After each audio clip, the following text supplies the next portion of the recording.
and I'm going to invite Mary Elizabeth to introduce what she's about to do for us. So I'm going to be baking a recipe that I know Diane makes a lot. It is without a doubt the #1 asked for recipe that I make. It's always my go-to. It has been for many, many years. It first appeared in the New York Times. And if you Google this particular recipe, it will say in the little blurb, which I love reading food history and food information, it'll say in there that this is the most asked for recipe in the history of the New York Times. So goes to show you it's a good recipe and it's super simple. Anybody can do it anytime. So needless to say, the first thing about baking that I think is really essential is you have to use good ingredients. I think that's really important. And I think about, I remember years ago, my mom used to always say, oh, I asked so-and-so for a recipe and she gave me the recipe and Daddy tried to make it because my father also loved to cook. It just didn't taste the same. I bet she left out an ingredient. Well, I don't think so much, but I think what really happens is that you have to use a certain brands, and that's why maybe the taste is off, as well as technique. So I think it's twofold. Start with a really good recipe. I'll tell you some of my favorite sources. I do love the New York Times, just I kind of reminiscent of what my dad used to go to for recipes. So I use them quite a bit. I love Bon Appetit. My all-time favorite really is Barefoot Contessa. I just love her. She's great. Yeah, Diane's, yeah. Her recipes are easy. They're, you know, they're fun. So go to her quite often. I love Giada too. I have to say, I like her simplicity about it for Italian food. She's my go-to for Italian food. So that's it. Start with a really good recipe. The other thing my dad used to do, one of my favorite memories, is, you know, the New York Times, how large it is. He would sit there and I'd see nothing of his face because he was totally blocked out by the New York Times. He would sit there and say, Mary Elizabeth, listen to this. And I was a little kid on the floor. There she is. Hi, Nicole. Keep going, Mama. I'm listening. So I was a little kid sitting on the floor on the rug at home, and he used to say, Mary Elizabeth, listen to this recipe. And he's talking to like a 10-year-old saying, listen to this recipe. But over the years, as he would talk to me about recipes, the one thing I was noticing is a combination of flavors. That was something that really I started to realize. He'd say, this really goes well with that. Or sometimes he'll say, what are they thinking? I would never make that recipe.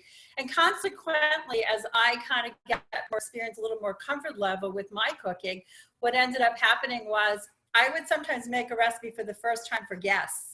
And people would always say, you never cooked this before? Like, wow, that was risky. And I'd be like, oh no, I've got this. My father really taught me how to really hone in on a good recipe.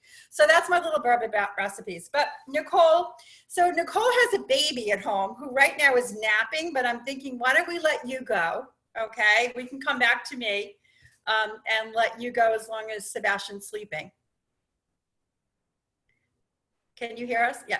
Okay. Everyone, I really apologize. No, So I wanted to start off with a few chef's tips, so professional chef's tips to a well-stocked pantry. And everyone immediately thinks, okay, let's talk about ingredients. But before we get to the ingredients, you know, part of our, you know, setup, if you will, is equipment. So I always, and again, everything I'm telling you is, you know, something that you can implement at home, but it's certainly what we train in professional kitchens to do, is, you know, you want to make sure that you have a good sturdy cutting board. So obviously there's various size and materials for cutting boards. In professional kitchens these days, we can no longer use wooden boards, but of course a lot of us do have them. The most important thing, obviously, is cleaning and sanitizing your board. So regardless of the material, you want to make sure that your cutting board is the correct size. So this little guy, regardless of its material, regardless of being wood, you know, I would use this at the bar to cut lemons or limes. I actually use this to display some cheese for cheese and crackers, but I'm never going to be prepping a recipe on a board like this. I prefer to use the larger boards. And the rule of thumb when it comes to your size of your cutting board is that when you place your knife on it that you're using, you want to make sure that the tip and the heel of the knife are within the center of the board. So any cutting board that you're using, make sure your knife isn't the size of the board or going over the board. So that's one. Two, and this is such a pet peeve of mine when I see people preparing things, whether it's in class or at a kitchen, is that you want to anchor your board. We call it anchoring your board. So anytime you place your cutting board on the counter, you start working on it and notice how the board's sliding away, you know, or doing one of these. And it amazes me that nobody ever stops to do anything about it. So in professional kitchens, what we do is we anchor our board, which means that we want to make sure that we have something underneath it so your board stays in place and you have a stable surface area. This is my favorite thing to anchor a board with. Can everyone see that? That is basically a shelf liner, if you will. So I got this at, you know, probably a dollar store or Home Depot. And they come in a roll, and you can certainly cut them down to fit underneath your board. These are fantastic. What I love too about them is not only does it give that board the anchor, but you can wash these and you can sanitize these and you can hang these up in your dish drain or on a towel rack. They work fantastic. So that's great. Other than that, really a wet towel. A wet towel is going to give you that anchor that you're looking for so my board is nice and stable when I work on it. All right, so along the lines with equipment, you want to make sure that you have a good chef's knife. So this is something where, you know, chef's knives can definitely get up there and they get expensive. But a lot of, you know, your food is really good. The quality of your food is going to reflect if you have a good, sturdy chef's knife. So they have, this is an 8-inch chef's knife. They typically, the smallest ones you'll see is 6 inches. You can get as high up as 10 inches or 12 inches. I like the 8-inch chef's knife. This happens to be a beautiful Japanese knife. It's a little bit thinner, very sharp. Other than that, this is a Wüsthof, fantastic German knife. They're nice and heavy, but you definitely want to have a nice sharp knife, a good sturdy knife, spend a little bit of money on it. This was like $175, which to me was a fantastic investment. You will cut yourself more on a dull knife because you're putting a little bit more pressure when you're slicing versus a sharp knife. And again, with making sure that you have a good knife and a sharp knife, there's two differences between sharpening your knife and honing your knife. So sharpening your knife, you're going to do that on a stone, right? Perhaps you've seen, or you have a wet stone or a dry stone. That's good for sharpening the knife. But what you definitely want to do before and after every time you use your knife is you want to hone it. So this is a steel. It's a diamond steel. Any sort of knife block that you would buy with a set of knives, they typically will have a honing steel in there. And this is what's going to keep that knife sharp. So obviously when you purchase your knife, it's going to start off sharp, but the more and more you use it, it dulls. So you want to make sure that you're using your steel to hone it. And this way we keep that nice sharp edge. And when it comes to honing the knife, it's all about the angle. You want to end up with about a 10 to 15 degree angle on both sides. And this way you'll keep those beautiful metal steel spurs nice and sharp. All right, so we have a good cutting board. It's anchored on my station. I have a nice knife. It's nice and sharp. And now we're basically set up to rock and roll. Which brings me to, before we get into the pantry and start looking at ingredients, before you start working on that recipe, before you start cooking, you want to work on mise en place. So mise en place is a French term. Raise your hands if you've heard of it before. Mise en place? Yeah, there was about 5 kids in my culinary class that had it tattooed on their arms. No joke. This is mise en place is like the term that you live by. And essentially what that means is basically set up your space. So you want to make sure that you set up your space or set up your place to a T. So that means your equipment. I have my cutting board, it's anchored. I have my knife. I want to make sure that my cleaning and sanitizing, you know, whether it's a sponge, a towel is around me, my garbage is accessible. And then you want to make sure that you have all your ingredients at your fingertips. If you're following a recipe to a T, like my mother does, especially with baking, all of those ingredients should be measured out before you begin. So mise en place is really the rule of thumb to everything. I know I've done it before. I get lazy and I start cooking and then I get to, you know, that third step and I go to reach for the peas and I forgot that I used all the peas last week, or what do you know, I don't have any more flour, or I don't have enough pasta, or whatever the case may be. So part of mise en place is really just organizing your station, equipment, and ingredients, having it all measured out and ready to rock and roll. So if that recipe says it takes 30 minutes to put together, it should take 30 minutes to put together, not an hour to fumble around the kitchen. Okay, so you want to make sure, again, mise en place. I use salt in everything. I'm sure the majority of us do. So instead of opening up, a salt container, I always have my little salt bowl ready to go so I can reach in with my fingers. I like to use kosher salt versus an iodized salt. I find that it's a little bit more subtle. Yes, you use a little bit more of it quantity-wise, but it's clean, it's a beautiful flavor. You can certainly use sea salt. And I use a lot of fresh cracked peppers, so I have this baby ready to rock and roll. These are always out on my countertop. That's a given. What we use in professional kitchens when it comes to oil, this is a cooking oil. We use a lot of blended oil. You'll hear chefs say blended oil, you'll see them in recipes. Essentially what we're looking for is a blend. Typically it's 90% of a neutral high smoke point oil. So whether that's a corn oil, canola oil, vegetable oil, grapeseed oil is awesome. While I'm talking, I'll be throwing some ingredients out at you, so feel free to take notes. I also will be emailing you guys materials. So I have a nice pantry list. I have some recipes I'll send you, so don't worry. So you want about 90% of a neutral high smoke point oil. Then you want about 10% of a super flavorful oil like an extra virgin olive oil or whatnot. So here is my blended oil. And versus pouring it out of a container or whatnot, we always keep it in squeeze bottles. So you'll see this in a lot of professional kitchens. Squeeze bottles are your friend. You get a small amount of oil out of this. I keep it on my countertop. I'm sure you guys can see it doesn't look like it's stained with oil over time, over use, but this is fantastic and they're super inexpensive. So not only do we make beautiful garnishes on dishes with this, but we actually use this to work very cleanly with the oil, and obviously speed is important. So this is essentially the most important mise en place. My cutting board, my knife, my anchor, my sharp knife, and my salt, pepper, and my oil.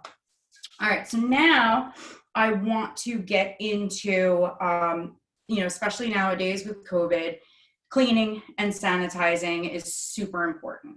So as I bring in my groceries, whatever they may be, I have some Clorox wipes and I wipe down every package that I bring into the house before I then put it into my pantry or away. This way, when I go to use it, if I give some fruit or vegetables an extra wash, sure, but at least I know that when it comes into my home, it's as clean as possible.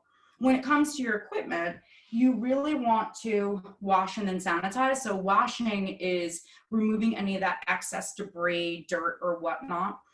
You want to do that with warm water and soap, of course, but then you also want to sanitize. So you can create your own sanitized solution with a small amount of bleach and some room temperature water, never hot water. They do actually, you could purchase some chemical sanitizers, that's fine too. When it comes to your knife though, make sure that when you are cleaning it off, never go this way with the blade, all right? You always wanna keep the blade facing out, and you do wanna wipe down that knife before and after every use. So not every time I cut with it, but before and after the recipe, I make sure that everything is clean and sanitized, your food and your equipment around you. So let's talk about ingredients. Let's talk about our well-stocked pantry. It's really unfortunate that we can't be hitting up the grocery store every other day, a few times a week. Even the deliveries, I don't know about you, but sometimes they're limited these days, And so what I've been trying to do, or what I typically do even before COVID, is I focus on having a foundation in my pantry, a foundation of ingredients. And with these ingredients, I can build and make delicious dinners and lunches and breakfasts every day. These are ingredients that have a long shelf life, so I'm not concerned with them perishing. And then I basically fill in the holes. So then I can bring in my meat or my fish or my fresh veggies or fruit, but I always have these staples in house. A lot of this is obvious, sure. Mom will get into baking ingredients a little bit later on. Personally, baking kind of bores me. It's a little bit too much science, and a lot of those ingredients are just white and neutral. But when it comes to the kitchen, when it comes to cooking and culinary, we do have a list of those base ingredients as well. So dry goods, focus on your dry goods. Pasta. Pasta's number one. Whether or not, you prefer to go, carbs or carb less. I do have a little one at home, and so I'm thinking about what I can cook for him. I'm sure, you have to not only cook for yourself, but others and guests and whatnot. So pasta is fantastic. And there's a million different kinds these days. I try to always have, a long cut pasta like a spaghetti, a linguine, a fettuccine or whatnot, which tends to go better with other sauces. And then I always have a smaller cut. I will show you this guy recently I got, and it's fantastic. And I tell my son we're making rainbow pasta, and it's a little hidden veggies in the pasta, and he goes, rainbow, rainbow, and he loves it. And truthfully, I don't taste a difference. If my eyes were closed, I wouldn't know. I personally don't care for whole wheat pasta. I just don't prefer the texture. But if you do, that's fantastic too. So pasta is always in my pantry. And like I said, I always have a variety of cuts depending on what I'm making. And I try to throw in those fun ones. I even have a little something I'll show you girls. Since we're all adults here, this is a hemp pasta. I haven't been successfully able to catch a buzz, but it does taste good and it's very good for you. So this is a really fun pasta, and it's a great shape and it's got a cool color to it. And it was something interesting on the shelves, and I figured why not give it a shot. So you can find some really great pasta out there. When it comes to, some simple pasta recipes, I'll send you guys a few. I have a fantastic deli style pasta recipe. I have a really nice caprese or Italian style pasta. And then we have some great baked pasta dishes as well. So I'll send that to you. And again, my son loves it. When I was going to college and I didn't have much money and I was living with my best friend, there was two dishes we always made. We made pasta and peas. I always have pasta in the house. I always have oil, salt. I always have a little crushed red pepper flakes. And I always have peas in my freezer. So other than your dry ingredients, I'll talk about some frozen ingredients too that even professional chefs use. And then the other recipe was my spicy spaghettini. So again, oil, garlic, a little bit of butter maybe, crushed red pepper flakes, some beautiful pasta, and you have some spicy spaghetti. It's a crowd pleaser. It's phenomenal. I've made it for company. And again, it's really inexpensive, and chances are you have these things at home. All right, so other than the dried pastas, grains are huge. And/or, it's a fun way to experiment too with different ethnicities and their cuisines. Lo mein noodles, I love lo mein. So why not grab a package for myself? And then we get into fun grains. I happen to love quinoa, and this was a beautiful quinoa that I picked up. I tried it. I absolutely loved it. It's fantastic for you. You can make yourself a little Super Bowl out of this. I tend, when I'm cooking these things, is I make a little bit extra. So if the recipe calls for, or I'm just preparing for myself and I just need a pound of pasta, I'll cook that 2 pounds of pasta, and I make sure I oil it really well after the fact. And then, later on for dinner or the next day for lunch, I can recycle that and revamp that and make myself that pasta salad, like I was saying, or go ahead and make yourself a quinoa cake. So again, in professional kitchens, we're always looking to stretch the dollar. We're always looking to reinvent those ingredients and reutilize them. And a lot of it is preparing in bulk batches ahead of time, and then you have it made the next day.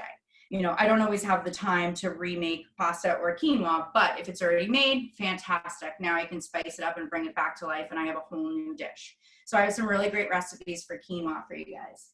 Another thing that I'm obsessed with is couscous. I love, love, love couscous.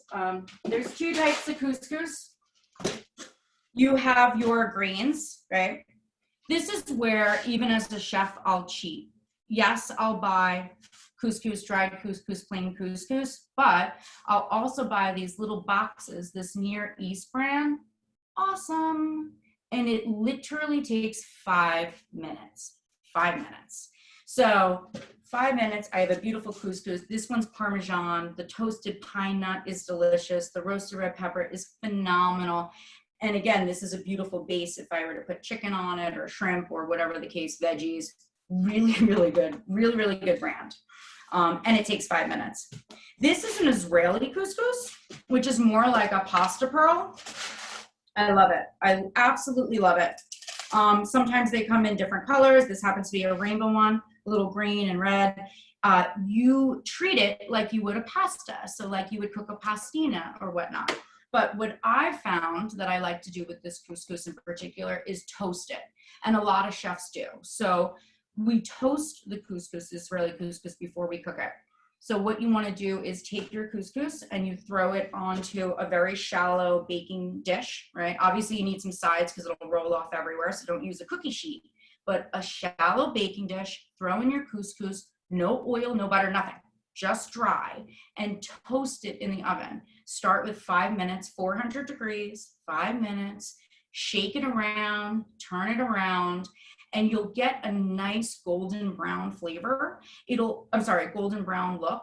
And then it also gives it this fragrance, like a very deep toasted fragrance. So again, you will rarely see this on recipes, but it's something that professional chefs try to do. So the majority of the times we're cooking this in the kitchen, we toast it first, and then we go on and follow the recipe. Another thing that we do is not only do we, cook it in oil salted water, but I'm a huge fan of cooking my pasta and my grains in stock. And whether you make your own, which I will send you a nice vegetable stock and chicken stock recipe, whether you're making your own or whether you purchase, stocks, there's a million celebrity chefs out there doing their own brands of stocks these days. You can get them unsalted. You can do a vegetarian stock. You can do a chicken, a fish. It's a fantastic way to put in a little depth of flavor and a foundation of flavor when you're cooking your grains and your pastas. And it's also a nice way to add some added nutrients. So again, my 1-year-old, I'm always trying to get in a few extra vitamins and nutrients for him. So when I toast up that couscous and then I boil it, instead of using water, I'm using a nice chicken stock. So it's just another way to give it a little bit more oomph and flavor and depth, and sneak in a few extra pounds on him. So that's a great trick. All right, so other than my grains and my pastas and all my good stuff, I want to talk about some canned items. I'm Italian, right, Mom? And as much as, yes, we did have a garden in our backyard, and in the summertime it gave us lots of tomatoes and cucumbers and all those wonderful things. On the off season in New York, and again, in professional kitchens, we use a ton of canned tomatoes. So whether you're using diced, pureed, whole peeled, Marzano tomatoes, whatever it is, you will always see canned tomatoes in kitchens. Some of the best kitchens will use canned tomatoes. We go through tomatoes a lot. We're making bulk batches of things, and it's definitely one of those ingredients that even chefs will stand behind, and you can find your favorite brands. I also happen to love stewed tomatoes. I'm sure you've seen them on the shelves. I'm sure you have them in the cabinet. I make that once a week in my house. I take a half a pound of butter. I take, 2 or 3 cans of the stewed tomatoes. I add a touch of sugar, a little crushed red pepper flake, and just reduce it. Just let it reduce down. The stewed tomatoes are made with onions and celery. And I always get the unsalted versions because you want to control your salt. You want to control that flavor. And that with pasta, that with shrimp, that with chicken, with veggies, it's such an easy sauce to make. It's phenomenal. Pizza bagels, you name it. I will always have stewed tomatoes in my cabinet. The other thing that a lot of professional chefs will use is canned beans. They're absolutely fine to use. Yes, I would love to make fresh chickpeas all the time. Most chefs would, but we don't always have that time. You have to do the soak overnight. You have to cook it. It takes forever. And I'm telling you, the canned product is actually not so bad. The one thing that you do want to remember though, is that you want to rinse off this brine. So these beans are kept in kind of a slimy, starchy brine. You always want to rinse that off. All right. So canned beans, canned tomatoes, key. Other than that, there are some canned products that you will see. Canned artichokes are not so bad to use.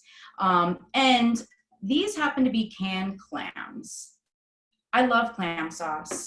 And I can't believe I'm going to say this because it's almost a sin, especially being from Long Island. I always use fresh clams whenever possible. But right now with COVID, I can't get my hand on some nice fresh clams as often as possible. The canned clams, the minced and the chopped, are not so bad. And they come in a beautiful clam liquor. And I can't tell you how much flavor you can add. Throw this can in with those stewed tomatoes and a little butter and crushed red pepper, and you have a beautiful red clam sauce with some pasta. And it's just, again, one of those ingredients I'm pretty surprised comes in a can and is pretty good. I will tell you, other than that, there's really no canned veggies that I'm a fan of. But this, again, is a good foundation. As far as the freezer goes, right? So again, with our pantry, I happen to always have frozen peas in-house. Always, always, always. I love peas. I absolutely love them. I will tell you, 99% of the kitchens I've worked in will use frozen peas. Chefs use frozen peas. Most chefs will tell you and stand by them. They are, harvested at their peak, beautiful seasonal, ripeness, and then they're immediately flash frozen. So you're going to get a beautiful fresh pea in the middle of December versus waiting until spring comes around and then having to actually pick peas yourself. So frozen peas is a fantastic thing to add to your recipes. And believe it or not, my son loves peas. So when he was an infant, I'd mash him up. As he got a little bit older, now he's the one eating the peas. So love to have some frozen peas in the fridge. The other frozen veggie that you'll see in chefs' freezers are frozen corn, believe it or not, versus using a canned corn. Again, being from Long Island, it's almost a sin to say. And if there's fresh corn and or if it's during the season, of course I'm going to use it. But when it's off season, a lot of times we want to throw in some, have a corn salad or throw some corn into a chowder or soup or whatnot. And, the frozen veggies are a great way to go, the peas and the corn. And with these, I really don't defrost them. You don't want to overcook them. They're already kind of, blanched and then flash frozen. So I just run some room temperature water over it just to remove the chill and then throw them right into your dish. And it's beautiful, ready to rock and roll. There's one other thing I wanted to mention before we get into fresh veggies. So other than beans, I'm a huge fan of lentils. And if you haven't noticed, things that cook fast. So I have my 5-minute couscous, right? And lentils, you can cook them without having to soak them. And there's some beautiful lentils out there. These are a typical brown lentil. I have some yellow lentils here that are gorgeous. These ones are the pardina. They're these beautiful, teeny tiny, like French black lentils. I adore lentils.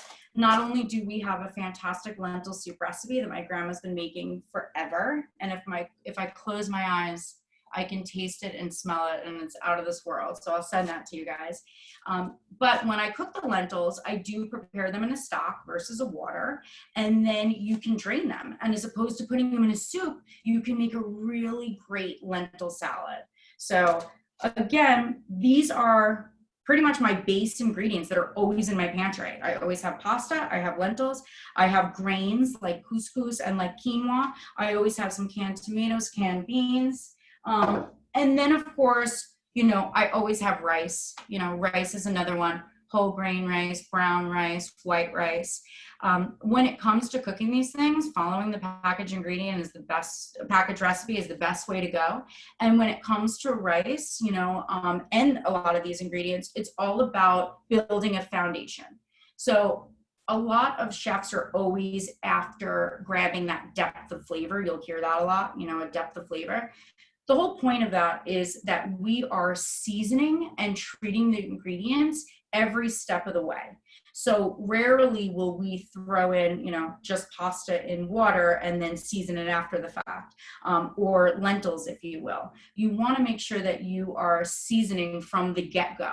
So not only are they cooking, but they're absorbing the seasoning from, again, from go. So salt, pepper, sure, and added fat, oil, the blended oil or butter, but you always want to add in a little bay leaf if you can.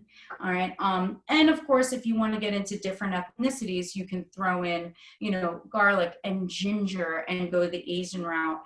You can throw in a little bit of saffron, right, and citrus peel, and you can go more towards that French or the Southern Italian. So any way that you can add flavor from the start, you're going to get a really nice depth of flavor to your dishes that'll blow your mind. So regardless of the recipe you're following, if you're one of those people that needs to follow a recipe to the T, read through it. And if there is a little bit of room to, throw in some spices earlier on in the process, do it, definitely do it. It'll give your dish a lot more body. And that's what we're looking for. Another thing I wanted to touch upon was, nowadays people are talking a lot about umami. Raise your hand. Have you heard umami? Kind of, right? It's one of those that it's hard to define, right? It's like explaining to somebody, what does it mean to taste sweet or salty or sour? All right. So it's hard to describe it. You really just got to try it. Umami is that, 6 kind of flavor or taste that we get on our tongue or on our palate.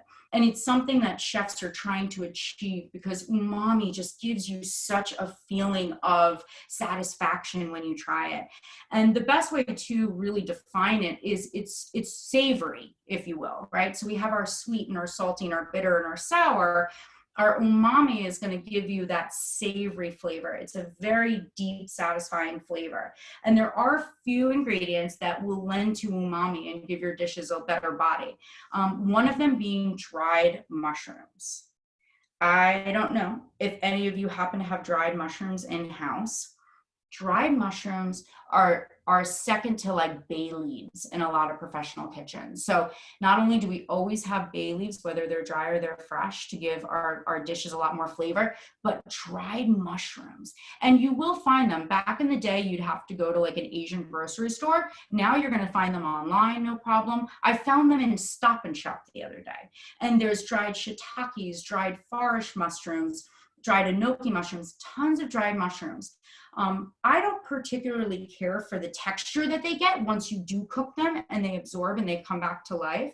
But the flavor is beyond amazing. So another thing is, when I'm cooking those lentils or those beans or this pasta, throw a few dried mushrooms in the beginning of the cooking process, or let them come back to life in your stock or your water, and then scoop them out or strain them out. And it just gives such a great flavor. And dried mushrooms can take on a ton of different cuisines and flavor profiles. So yes, you can go Asian with them, you can go French with them, you can go Italian with them, but definitely it's a fun ingredient to experiment with. And like I said, don't necessarily have to leave them in because they do have a little awkward texture when they're done cooking, but just to get that nice foundation of flavor, amazing.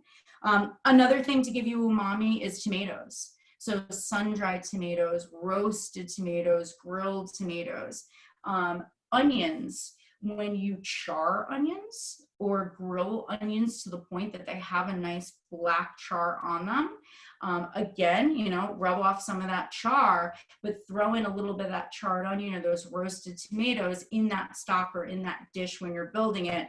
It gives it a whole nother flavor profile that's amazing.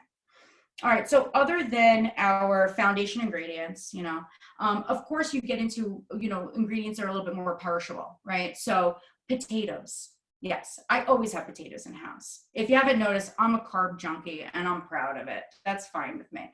Also, when I'm cooking for other people, I find that it's an inexpensive way to feed the masses.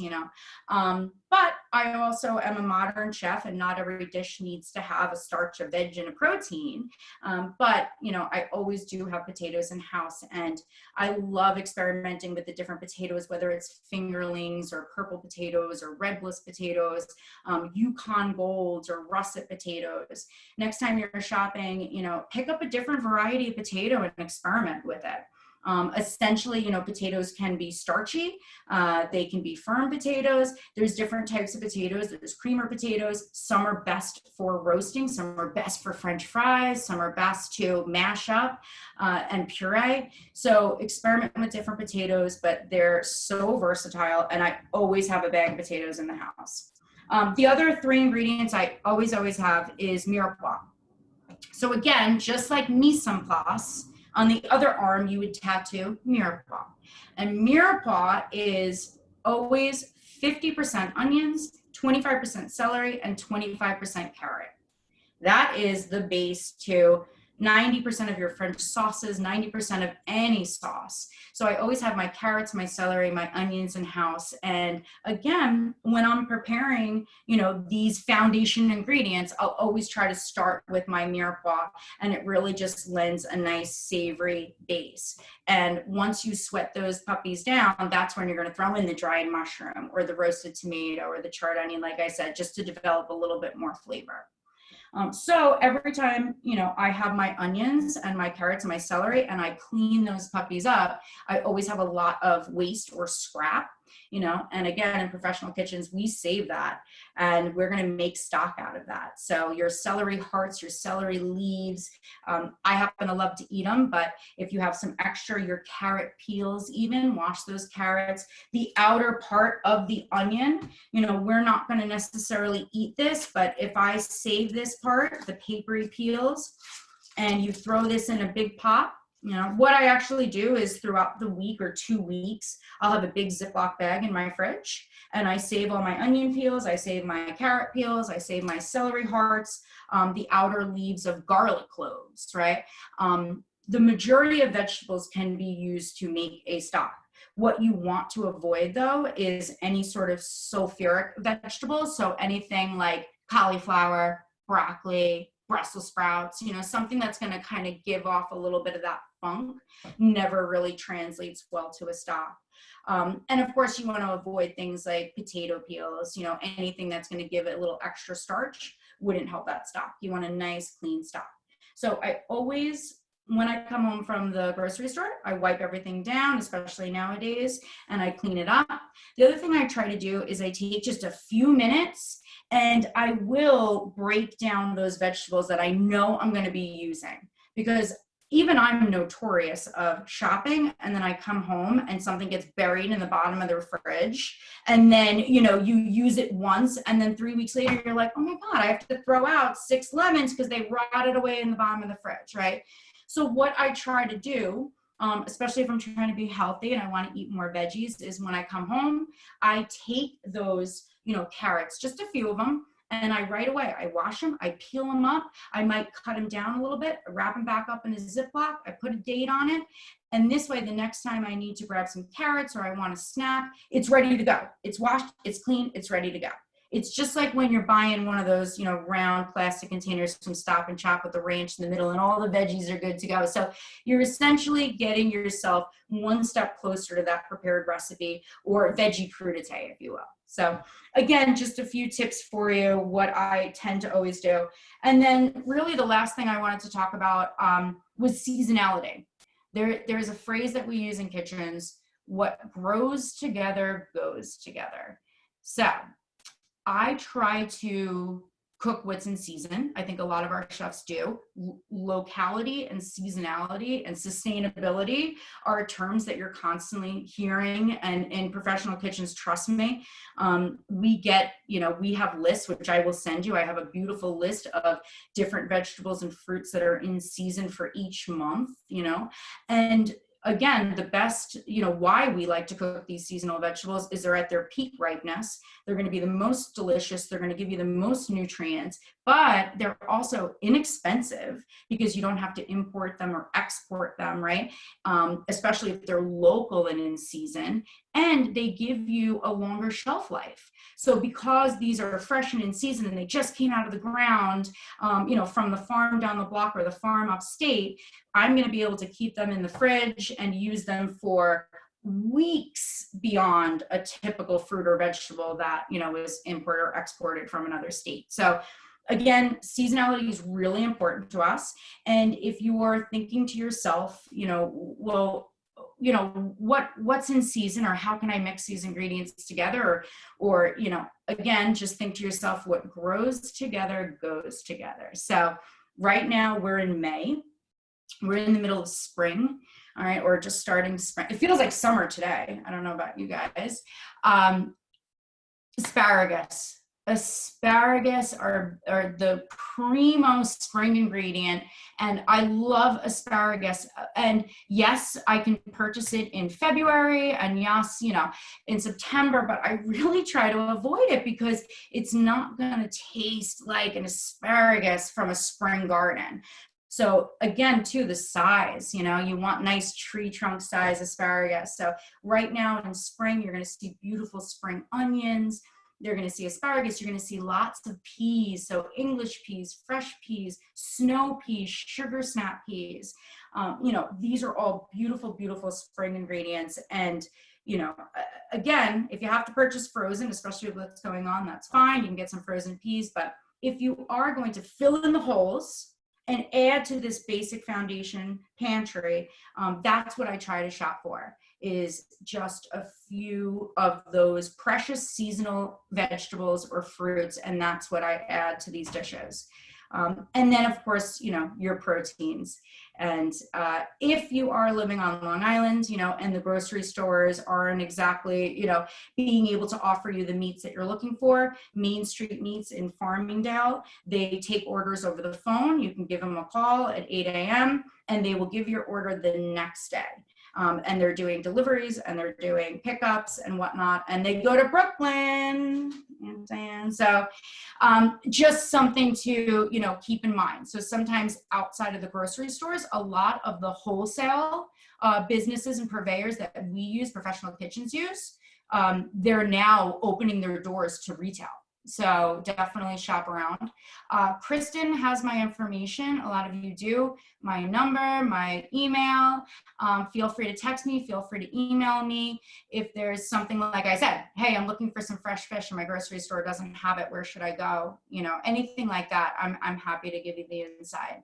And before we turn it over to Mama, I would like to open the floor if anyone has any questions, and it can be, I'll give you an example. My mama asked the other day, hey, I bought a quart of buttermilk because that's all the store had. I used a cup for a recipe for a pound cake, and now I have 3 quarts of a quart of buttermilk left. What do I do?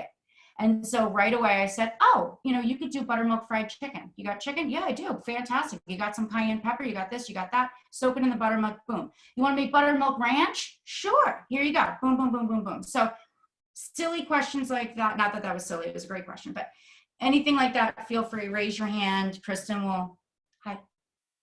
Okay, so I'm unmuting June. Go for it, June. Hi, thank you for the information. I just started juicing for health reasons, and I found a juicer in the basement. It's a whole story I won't even go into. You feel so good though? I bet you feel so good. Well, I'm juicing basically vegetables, but my question is, it has the filter in it, and I get this beautiful, I don't know what you'd call it, but it's all the peels. It almost feels like foam. So my husband said to me last night, why don't you save it and put it in your soup? Mm-hmm. You think that's okay? Because it's celery, it was like ginger, lemon, English cucumbers, that type of vegetables. It wasn't anything stinky or anything. So you think that would be okay to put in a stock? Yes, I think because you've broken it down to like pasta mince, it's almost like it's like, yeah, it's weird, yeah. Right? It's like, yeah. So just remember that it's not going to have as much of a shelf life as if you had like some chopped up onions or whatnot. Mm-hmm. So yes, I would incorporate it into a stock, but I would either take that and freeze it. And then this way you can pop it out within the next 3 months, sure. And I think it's a great way to continue to, because it's raw, right? You know? Yeah. Oh, yeah. Yeah. And I think, again, just pick and choose. So if it's Right. carrots, if it's ginger, if it's lemon, all of those sound delicious to me. And I would love to put them towards a beautiful, carrot soup, Right. and we'll go like Asian or Thai. But I would be careful with things like cucumber, if you will.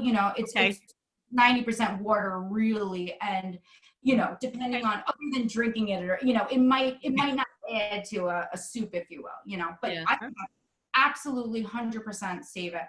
Yeah. Because I'm making pea soup this weekend, so I thought, well, maybe when I put my stock in, I'll just throw a little in and see what happens. Yes, that's what I'm talking about. That's that beautiful foundation of flavor just by using extra scrap. And, everyone's going to say, what did you put in there? And I doubt you could replicate it again, because it's one of a kind, but phenomenal, definitely. Thank you. Thank you very much.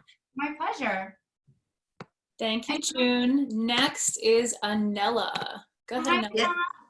Hi. Oh, thank you so much, Nicole. So many great tips. And I just wanted to ask a question about potato management. Yeah. Because I have my college-age daughter now home with me, and her take is to put those potatoes in the dark cupboard. For years, I've stuck them in the refrigerator. I thought they just kept longer. Happy to hear what you think. All right, so the rule with potatoes is definitely like a cool, dry place, and you do not have to put them in the fridge. We oftentimes in kitchens, we keep them in our dry storage area. But I will tell you this, it's so funny that you should bring this up, because I always keep my potatoes, not necessarily room temperature. You want it to be a cool, dry place. So obviously it needs to be shaded, you want to keep potatoes in something where they can breathe just a touch. So that's why when we purchase potatoes, there's holes in the plastic bag, or they're in almost like a paper bag, if you will. There's a purpose for that. You want to be able to breathe, and you don't want any added moisture with these, The best way to think about how to store things is also to think about how they grow, so potatoes are obviously growing under the earth. They're tubers, not really root vegetables. So they're in that cool, dark place under the earth. So again, you can do dry storage. You can put them in the cupboard, but again, make sure that they're breathing. So I wouldn't put them like locked into a Ziploc bag with no air. I wouldn't put them into a container and then in that storage. So if you can loosely contain them in the drawer or a cool, dark place, do it. But I will tell you this, I happened to, again, I bought a bunch of potatoes, and that was my point. I ran out of room in the fridge, and I figured, let me just leave them on the counter. And I have this absolutely adorable little tin, right? And I figured, why couldn't I put my potatoes in here? This would be lovely. I don't know if it's just so secure. I don't know if it was where it was positioned in my kitchen, but the potatoes ended up molding on me. And I think a lot of that, I attributed it to the moisture. That must have been growing in here. Maybe it was, too closely positioned towards the stove. So, every time I was cooking, it was getting hot and then cool and hot, so the temperature was fluctuating. So even if it was dark, I think it was too dry, locked in. So my suggestion to you is experiment, don't tell your daughter until it's successful or, unsuccessful, see what's up. But take a few potatoes, put them where she suggested. Again, keep them loose, let them breathe. If you are going to put them in a Ziploc, just poke some holes in it. That's fine. Put a date on there, but again, these things, if you keep them in the fridge, your shelf life is going to extend a little bit, because you are keeping it in a cold environment, but you can absolutely put them in dry storage. That's what we do in professional kitchens, but we just definitely make sure that, the temperature isn't fluctuating. If it gets hot, that potato the moisture will start growing, and it will, rot and mold on you. So you got to just experiment, but it's safe to do. Okay. Very cool. Thank you. Yeah, totally. Good luck with your potato storage. I actually have one thing I wanted to confirm or deny. We'll have chance, I think, for one more question, then we'll get to Mary Elizabeth's baking portion. But before we move on the potato question, someone had told me recently, and I don't know if you've heard this, that if you store potatoes and onions together, it actually makes them go to eye faster. which is good for gardening, but I don't know. Have you ever heard that? No, that's interesting. I have not heard it, and I would almost think, like you said, like a gardener or horticulturist would be more of a pro on that, you know. I'm very curious about. I thought you were going to say, does it infuse flavors? You know, will the potato pick up the scent from the onion or vice versa? But no, I do not know. If you find out, let me know. Well, because I actually did experiment because I am having my own, I guess, victory garden. And I bought a bag of organic potatoes. So just a side gardening thing. If you want to plant potatoes, don't get regular store-bought. You need to get organic because otherwise they won't go to eye because that's what you need for them to grow. But I had them in a bag for like 2 weeks. I put an onion in there because I was told that they would go faster. I don't know if it was faster or not, but they did grow eyes, and I planted them in the earth. I don't know if they'll come, but Wow. so I'll research more and try to remember who told me that, but I'll follow up. Yeah, let us know. Very. Thank you. All right. We have time for one more question. Anybody have a burning culinary question for Nicole while we have her? Anything. What should you make with what's in your pantry right now for dinner? Anything? I'm a pro at that, by the way, right, Mama? I get that all the time. You know, there's no food in the house. I don't know what to make, and then I'll start digging around, and typically that even in restaurants, like the way I went about creating my menu is inspiration from around me. I'm still a huge food magazine person, even with the internet these days. I'd rather flip through a food magazine and get some inspiration from. That reminds me, I'll pass it on to Mama, but boom. These are two of like my favorite. Does anyone have the Flavor Bible? Can you see that? Oh, this is so. Karen Page and Andrew Dernberg, they wrote this book. It's called The Flavor Bible. It is so worth getting. It is so worth getting. The Flavor Bible. Really quick, you pick honestly, any ingredient is in here. I just saw mushrooms, not only mushrooms, chanterelles, cremini, matsuki, morels, any ingredients, and it'll give you flavor affinities, what these ingredients go best with, the ethnicities, the taste, the function, the weight, the volume, and then they'll throw in some extra recipes. These particular authors wrote Becoming a Chef, and when my first cook job, my chef said to me, you got to read this book. And I did, and it was a phenomenal book. So the authors are incredible. It's almost like a textbook, if you will, but definitely get this. And then the Visual Food Lover's Guide. This is like a cute little handy book. But when I was teaching culinary school, and when I'm looking for, hey, I have these beautiful ingredients, or these are in season, or my purveyor called me, two phenomenal books if you're a book and a food magazine person. Love them. All right. Wonderful. Nicole, I can't thank you enough. You have given us such an incredible foundation to make like so many things. My gosh, even in the middle of not being able to get as many fresh vegetables or fruits, you'd be set for weeks with what you've given us. Thank you so much for sharing all that. My pleasure, everyone. Oh, June had one more thing. Go ahead, June. For fresh fruit and vegetable, I have this connection. It's called Crystal Fruit. It's delicious. I get deliveries from them all the time, and they deliver within a couple of days. Really? Crystal? Yeah. KRYSTAL, Crystal Food. And it happens to be a friend of mine's son who owns it, but that doesn't matter. But he has milk. He has not a lot of choice, but it's got great vegetables. Fresh, fresh, fresh. Awesome. Thank you. They deliver right to your door, and everything's packed really nicely. And I don't think there's a delivery charge either. I mean, he's not the cheapest thing going, but that's the way it is today. Save gas on going to the store, right? Well, yeah, whatever. It is what it is, right? Although gas is pretty cheap right now. Yeah. But so I don't know if you guys know about the chat box. I've been putting in some of the stuff that Nicole has offered, titles of books and resources in the chat. So before we leave, make sure you check the chat out.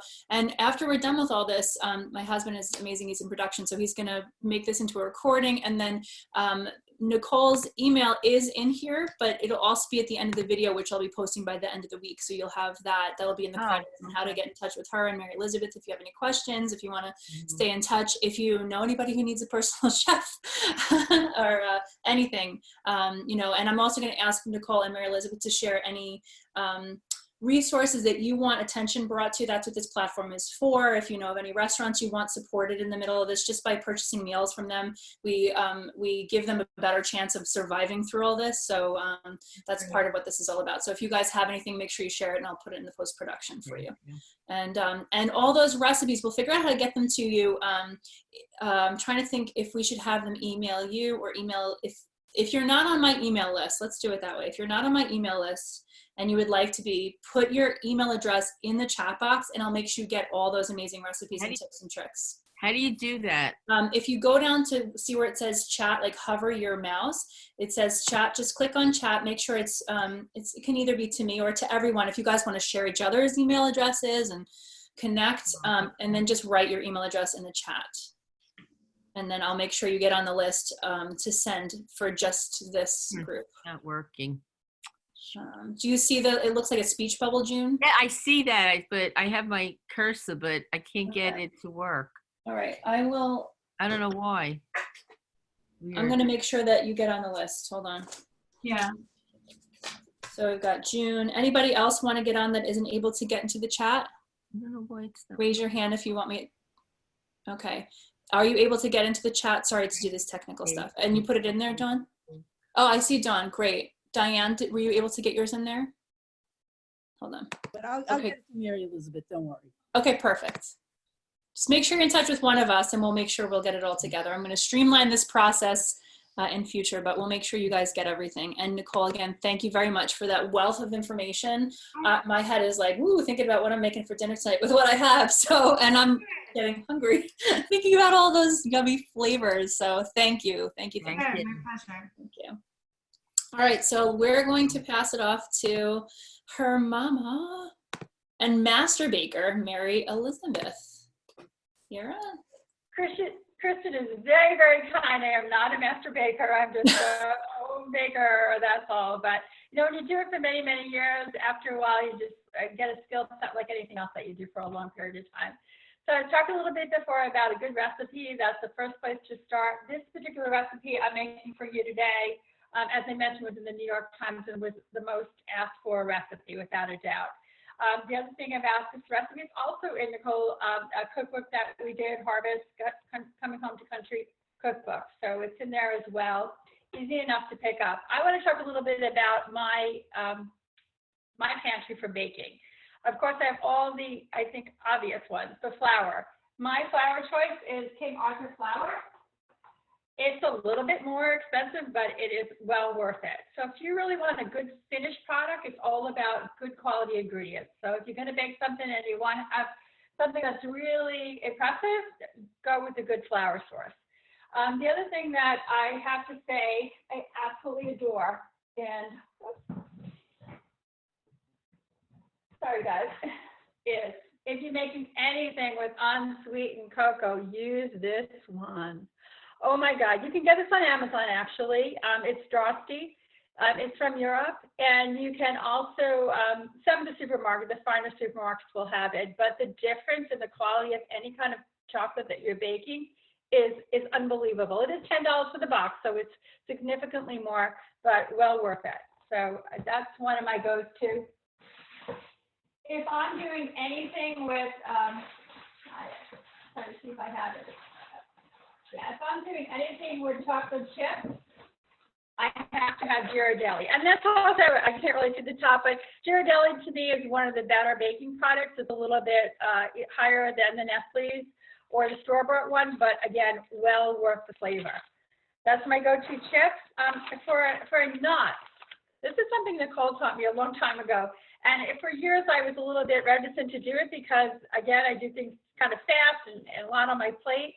But now that I have the time and I'm retired, it's well worth. You must toast your nuts. The difference in the flavor, as she's talking about flavor components, is like night and day.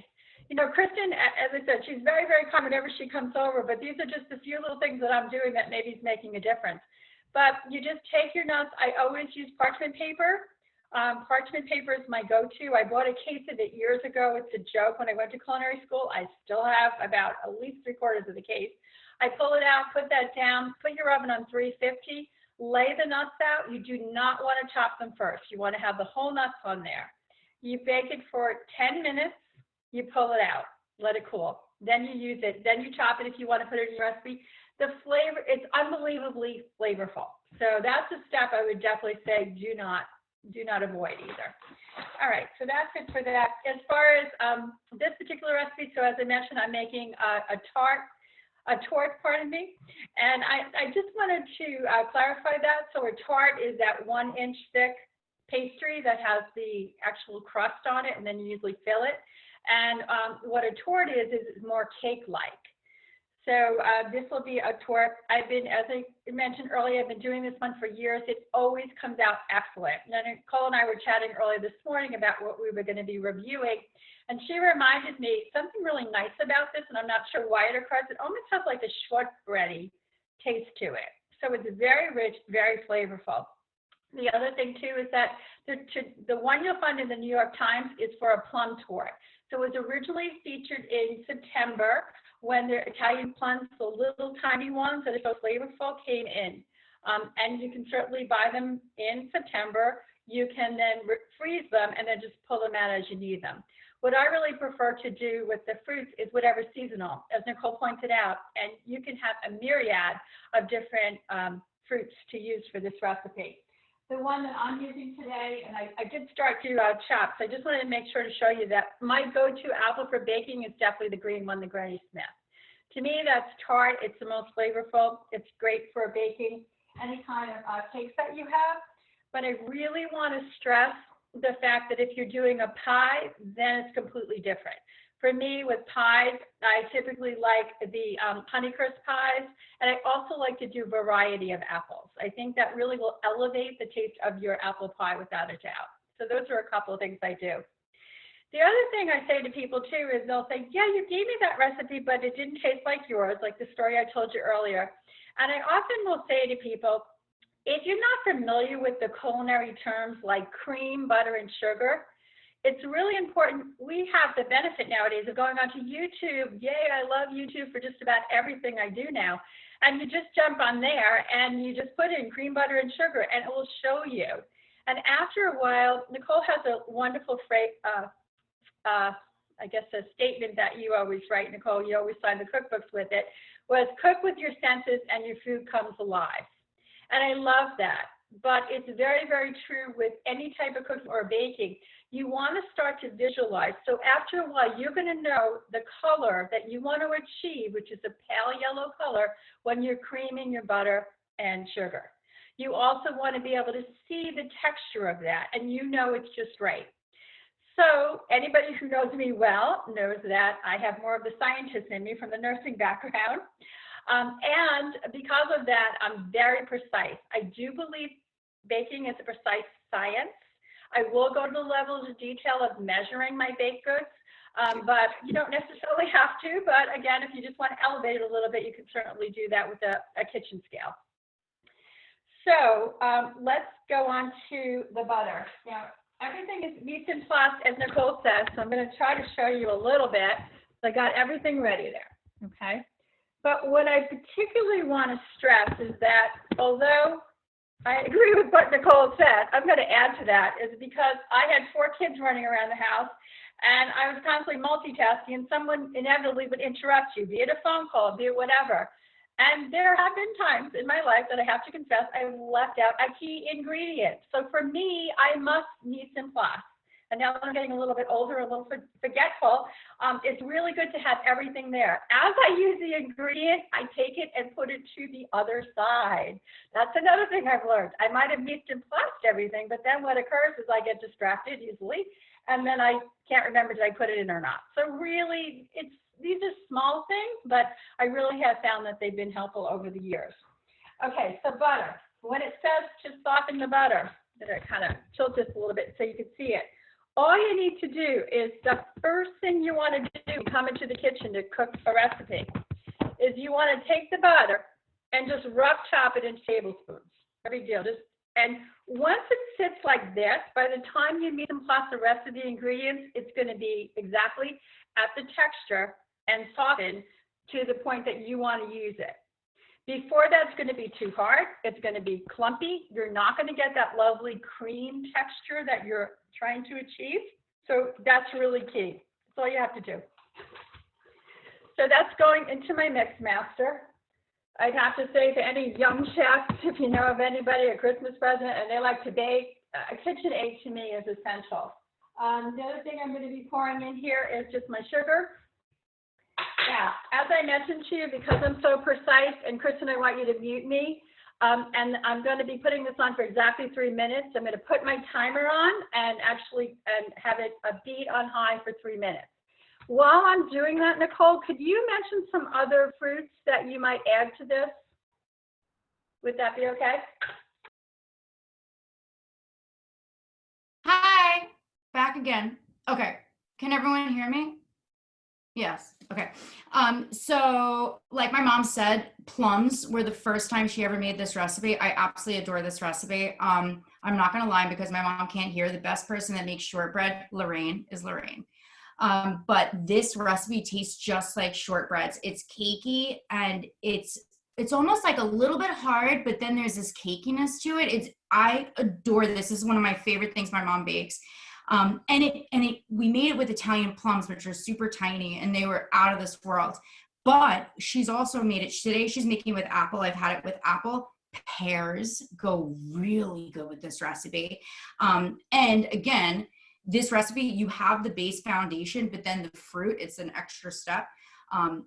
After you peel your fruit, you're going to slice your fruit and then you toss it with a little bit of lemon juice and sugar. And I think she does cinnamon. So you could do that with fresh pears, fresh apples. She likes the Granny Smiths, but of course you could experiment with other apples if you like, with whatever's in season. The pears too, you could do small little Seckel pears. You could do d'Anjou, you could do Bartlett, Asiago, they all work. Then the plums work fantastic too, whether you have the Italian or not. But depending on the season too, cherries work incredible. I find that any stone fruit works with this. So whether you're doing the plums, small cherries, or even peaches, of course, why not? Would be great. So obviously, whatever season you're in, select that fruit, whatever you'd like to use. Then, this is ingenious with this recipe.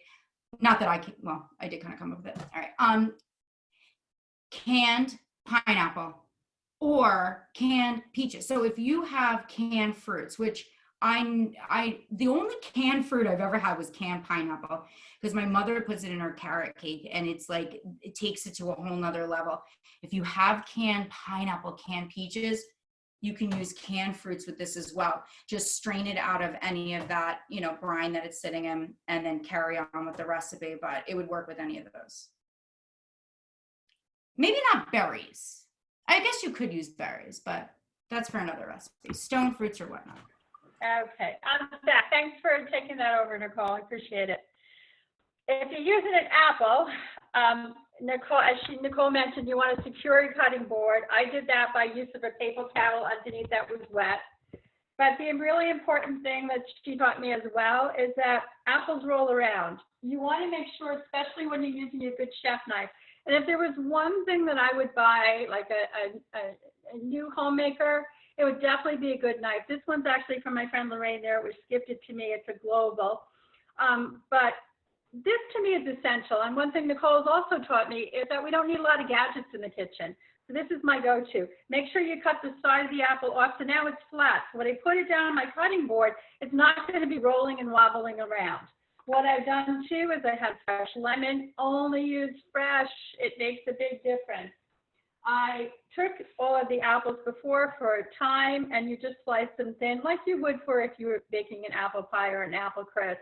I put them here into this bowl with a teaspoon, and you will be getting the recipe, a teaspoon of sugar, a teaspoon of fresh lemon juice, and a teaspoon of cinnamon. Now, not any cinnamon, and I know you can't see this because I put it into another jar. You really should treat yourself to Vietnamese cinnamon. I remember telling John this years ago. It's really key. The flavor pop from Vietnamese cinnamon, you'll never want to bake with anything other than Vietnamese again. It is so incredibly flavorful. You'll have no doubt that you have cinnamon in there. It's absolutely delicious. So treat yourself to that. The other thing, too, that I've learned along the way, make your own vanilla. Vanilla is very expensive. You want to use pure vanilla. You don't want to use artificial. again, with the whole thing about, whoops, my timer's going off with this, with the flavor, make it more flavorful. You just take some vanilla beans. You can get these off of Amazon, and then you take vodka, and you just fill it up, the bottle about this size, and this will last for 7 years. As I'm using it, because I do use vanilla often, you just refill it, and I rotate 2 bottles. I always have 2 bottles. One's in the cabinet. I call it, it's cooking or curing, and it's actually starting to get that nice dark color. When it becomes that dark color, I know I can pull it out and start to use it. So I love this method. I always have nice flavorful vanilla on hand. Okay, so I cream my butter and sugar. I don't know how easy it is to see this, but it is a beautiful pale yellow color. I don't know if you can see that, but it's really quite lovely. So once you do that, you always want to work with a spatula in hand. And now you're going to take that spatula and bring it all down into the center. Very key. You want to make sure all the ingredients blend well. So you want to do that. The next thing I'm going to be doing is, I wanted to show this to you, so I didn't mise en place it before, is get my flour. So I have a little plate. I have a knife. I have my measuring cup. Simple. Everybody, I'm sure, has them. And I'm just going to pour the flour into the cup, the measuring cup. But the difference is now, in order to get this exactly amount of a cup, you're going to take the back of the knife and you're going to tap it on the top of the measuring cup, and you're going to scoop off the top. Just tap it. Because if you were to do this, which you would never do it in a Pyrex, because that's for measuring liquids. But if you were to do it, you'll see there's holes in there. There's pockets of air. You want to make sure to limit that by, as I said, tapping on the top. And now I know I exactly have a cup of flour. You can go to the level of detail, as I mentioned, to measure it if you wanted to. Okay, so this is why I love this recipe. We did the creaming. Now all we're going to do, essentially, is dump the rest of the ingredients in here. How simple is this? We're going to dump in the flour. We're going to put in a pinch of salt. And now what we're going to do as well is we're going to be putting in baking powder. And that was a teaspoon of that. This is, most recipes, I will sift. I will sift my flour and my other ingredients. Not for this one. I've been doing it for years, and as I said, it's a step you can absolutely eliminate for this. Okay, great. So we have everything in there that we need to. And now we're just going to blend it. Oh, see, that's why I need to mise en place the eggs. You also take these out at the beginning, and you also bring them to room temperature as well. The other thing, too, that I learned in culinary school, and it's really essential because nobody wants to have this happen when they have guests over or serving it for family, is make sure you crack 1 egg at a time in your little mise en place bowl. The reason why you want to do that is if you get a shell in there, which does happen, you do not want that going in the finished product. So definitely crack it, and then just put 1 at a time, even though you want to add 2 eggs or however many eggs. For a lot of baking recipes, they will say to you to put 1 and blend it, and then a second one and blend it. This one is so easy, you're just going to dump all the remaining ingredients in there. Okay, super, good. So now what I'm going to do is I'm just going to put this on and blend it. It doesn't take long at all, so I won't have to put you on mute. Okay. You have a beautiful, beautiful creamy dough. Anybody who's worked with it before, I know Diane's made this recipe. It's really lovely to work with. Something, again, that I've never seen from the baking spray. There have several in the market. You always get a pan, and you just spray it very generously.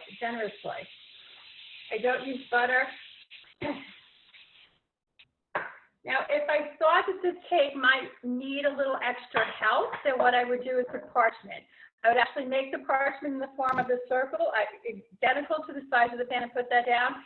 And the rule of thumb is spray, paper, spray. Spray, paper, spray.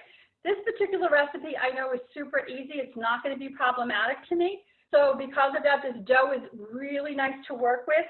And I'm just going to take the dough now off of the mixer.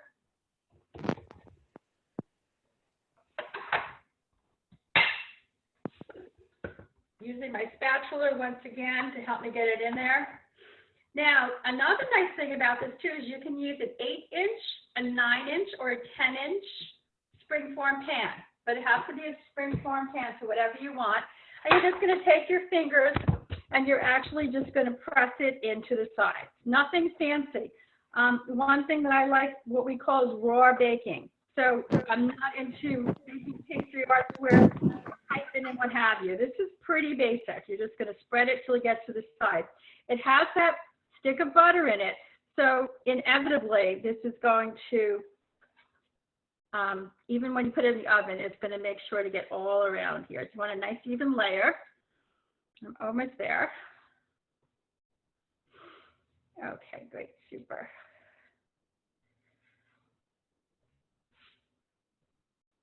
And then what I'm going to be doing is taking the fruit, and you do it in the shape of a pinwheel. I'll do it quickly, and then I'm going to show it to you. Nothing more fancy than this. And this way, every individual is getting a piece of fruit when you cut it. They say it's for 8. I say it's for 6, but just depends. And of course, there you go. Isn't that pretty? And then, of course, afterwards, when it comes out, it bakes for 60 minutes, an hour. And then when it comes out, you'd like to put a little bit of powdered sugar on it, you could do that. Or what you could do also is serve it with fresh whipped cream. Please, if you're going to make this from scratch, you want to make sure that you're serving with fresh whipped cream. Delicious. It only takes a few minutes to make. That's it for me. I'll turn it back over to anybody for a question. Anybody have a question? Raise your hand for Mary Elizabeth. Okay. Go ahead, Dawn. What kind of flower did you say, Mary Elizabeth? Is it King Arthur, as is on your? Yes, as is here. I actually got to go here. If anybody is in Vermont ever, oh my goodness, it was absolutely, what a fun experience this was. I enjoyed that immensely. I mean, baking is king there. It absolutely is. It's all about baking. And so King Arthur's all-purpose flour. Okay, good, thank you. Carry it now, so you don't have to do anything fancy about that. Nicole? Mama, after it comes out, do you remove it from the springform pan before resting and cooling, or do you keep it in the pan to cool? Like, what do you suggest for this guy? On a baking rack? No, blah, blah, blah. Okay, so that's a great question. I am going to grab it. It's right here. I have the baking rack. You can get it at Michael's. You can get them anywhere. I have 2 of them. Only need 2. But I would recommend you definitely get 2. They're very inexpensive. And I put this on my baking rack on the counter.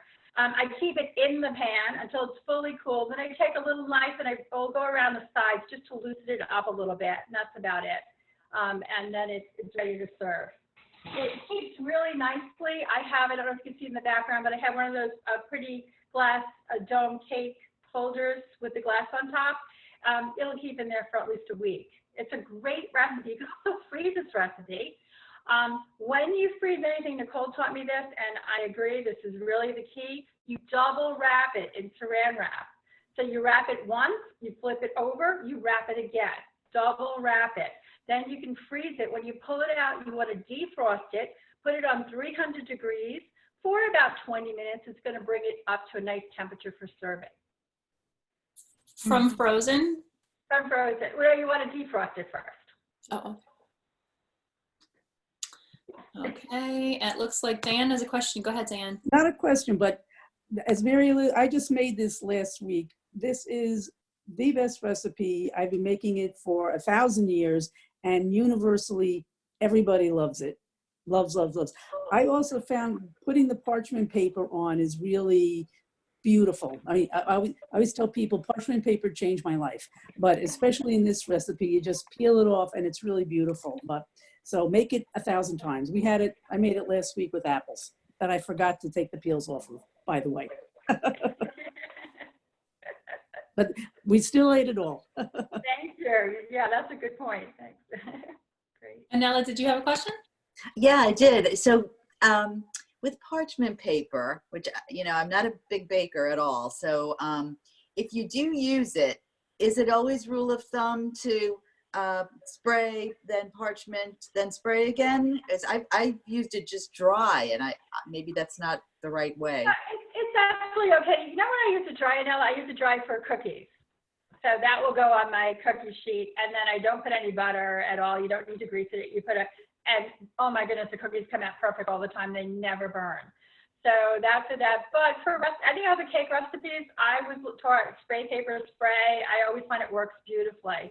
My pans look like they're brand new, and everything comes right off of it. Nothing's sticking. You're not fussing with anything. So yeah.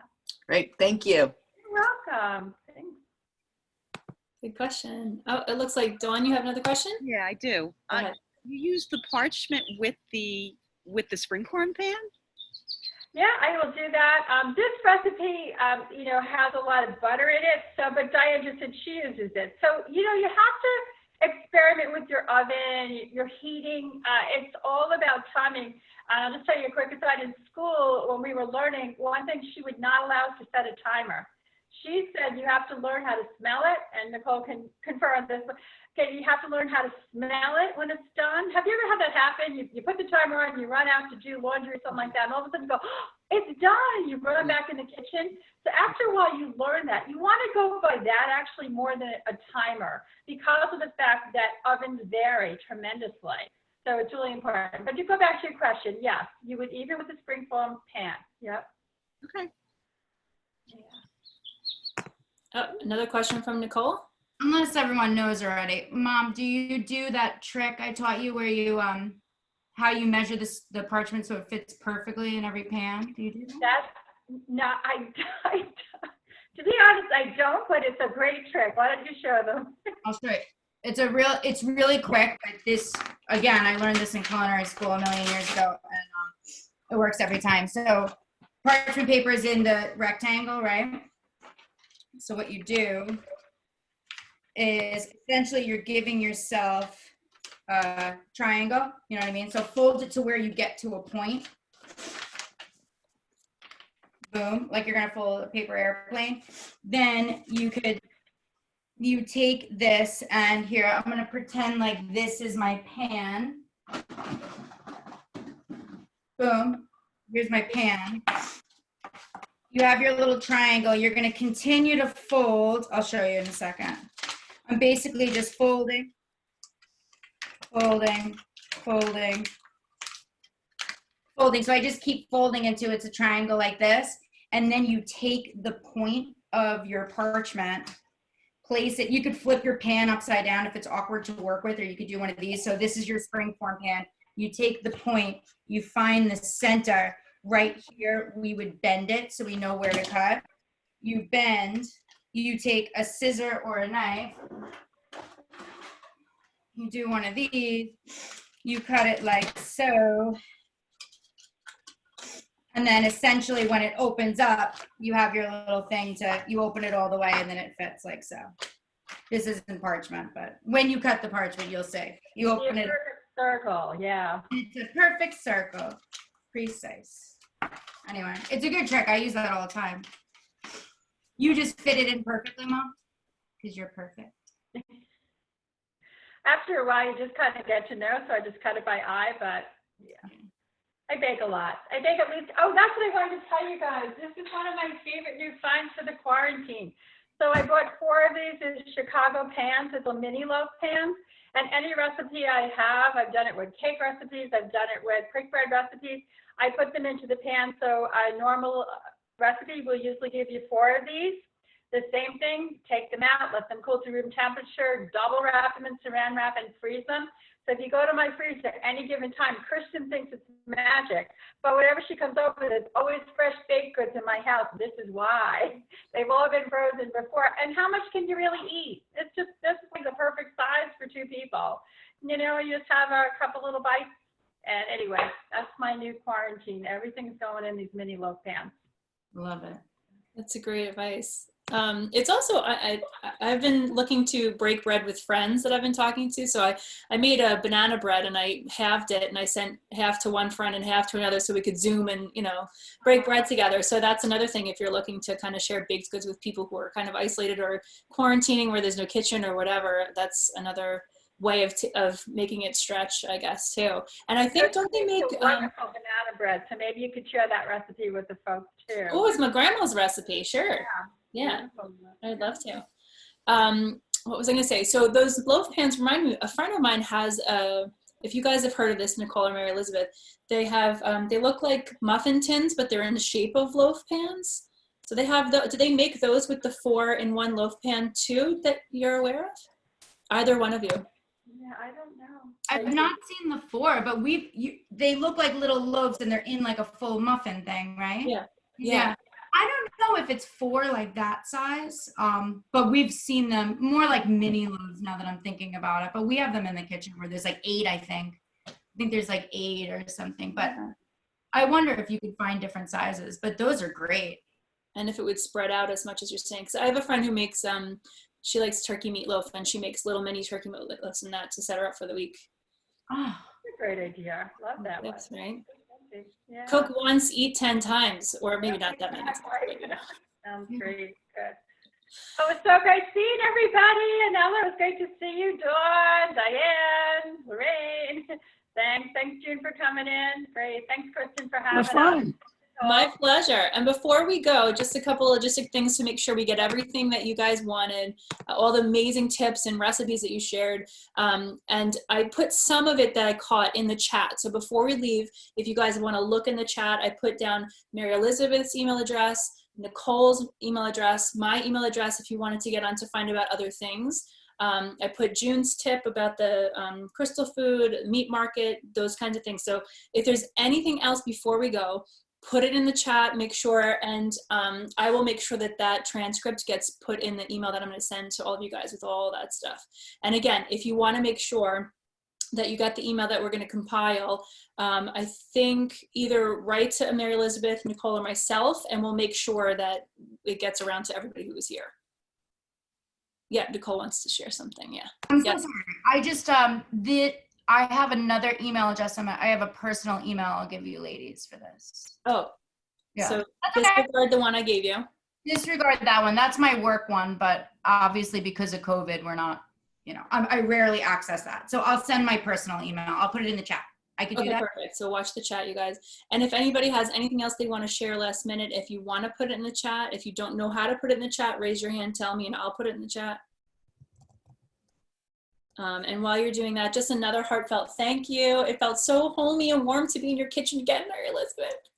And to see that that cake to every time I go over to dinner, I always tell her it feels like you're just like totally embraced by her home, by her energy, by her baked goods, just such beautiful energy in her home. It's nice to see that cake.